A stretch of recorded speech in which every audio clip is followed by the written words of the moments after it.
and welcome to Kinda Keto with Donna. Well, welcome to part 2 of my spring fling, the love affair between lemon and blueberry. So I got a few more ideas for you, suggestions for you, and recipes of either just lemon or lemon and blueberry together, and I hope you will join me.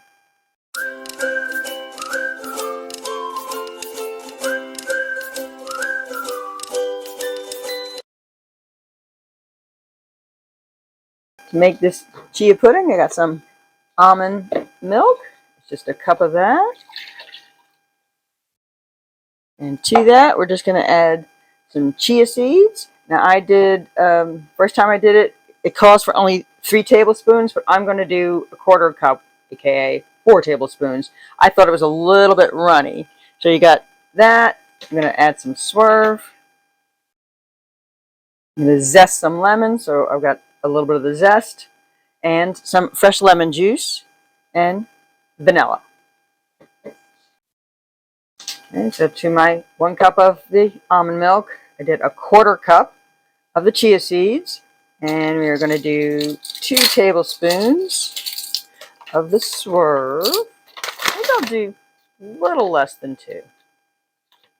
Then when you make your own stuff, you can put whatever you like in there and tweak it if you like. Okay, and then I got the zest of a lemon. I'm going to use it for something else, so I just zested it all. So for this, just 1 teaspoon. Okay, and then I juice some lemon. It calls for just 1 teaspoon, but I did 2 last time, and I thought that was wonderful. I'm going to do 2 again. It was just a little shy. There we go. Save that for something else. And a half a teaspoon of vanilla. I'm still using my little teaspoon thing. I'll just kind of eyeball it. You never have too much vanilla, in my opinion. And all you're going to do is whisk it together.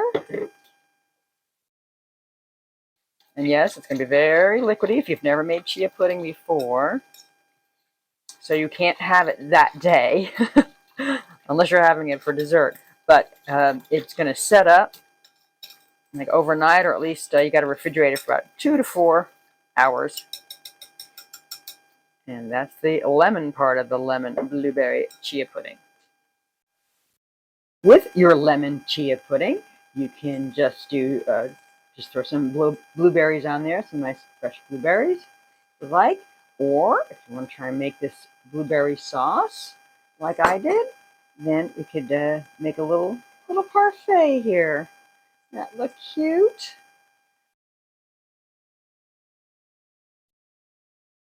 To make a wonderful blueberry compote that you can put on chia pudding, and of course pancakes and waffles and all that kind of stuff. We can do that low carb. You just need 4 ingredients. So I've got 2 cups of blueberries, which is a pint, one of those little bit bigger one, and of course a lemon.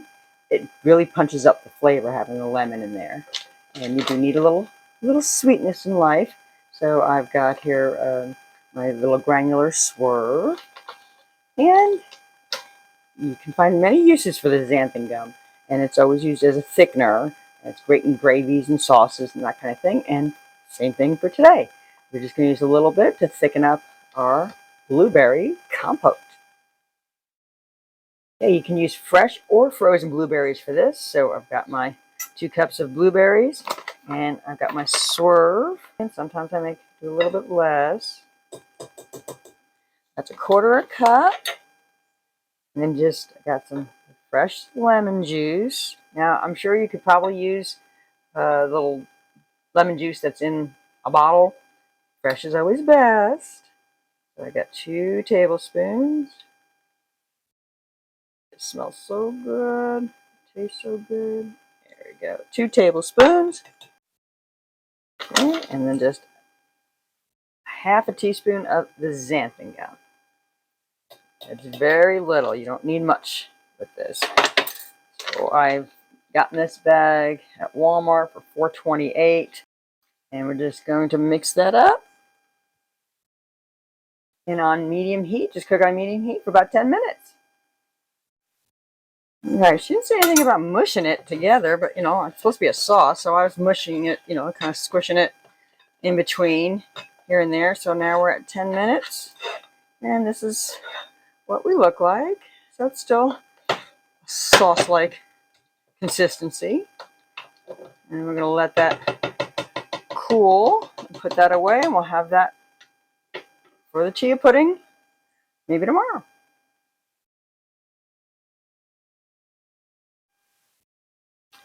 Another quick recipe featuring the luscious lemon is a lemon vinaigrette for your healthy keto salads.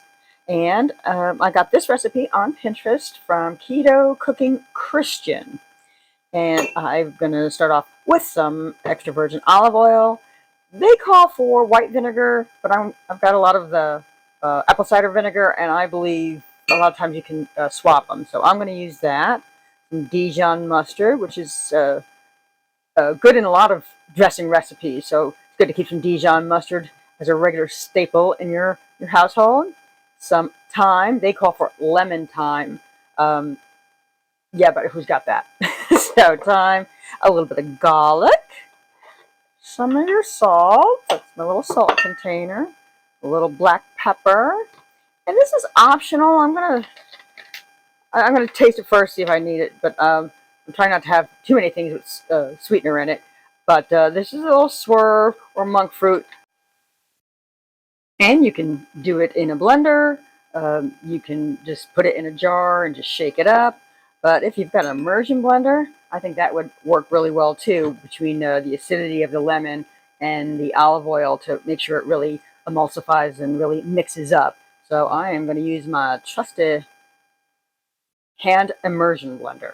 Starting off with a half a cup of the olive oil to a quarter cup freshly squeezed lemon, preferably. Now garlic, it only asks for a half a teaspoon of garlic and minced as much as you can mince it. Don't overdo it on the garlic. This is still going to be raw and not cooked. So I do tend to put extra garlic when I'm cooking. I am Italian, but not when I'm doing recipes like this. That is going to be, kind of raw. And then to this, I'm going to do a tablespoon of the vinegar, the apple cider vinegar or white vinegar. And just a teaspoon of the thyme. Of course, fresh thyme, of course, would probably be better if you had fresh thyme, but I do not. A quarter teaspoon of salt, pinch, there you go, a little bit of salt, and a little bit of pepper, and that's it.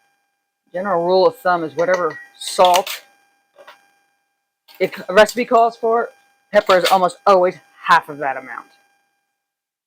Now comes for the fun part. If for no other reason besides it being fresher ingredients, healthier for you, tastier, it's so much fun to use these little immersion blender. So it's another reason for it. You have to make sure you have a container that's wide enough for the bottom here.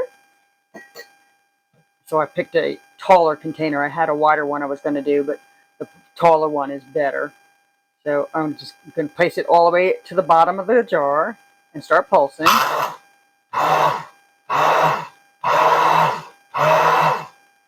And then just start bringing it up. And voila, you have homemade lemon vinaigrette. And when I'm using the immersion blender, I usually get a big cup with some hot soapy water. And as soon as I am done with my dressing or mayonnaise or whatever I'm making, quick cleanup.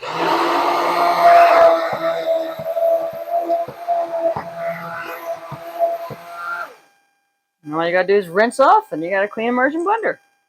Now, let me just taste it for a second and see if it does need a sweetener or not. So I've had it in the fridge for a little bit.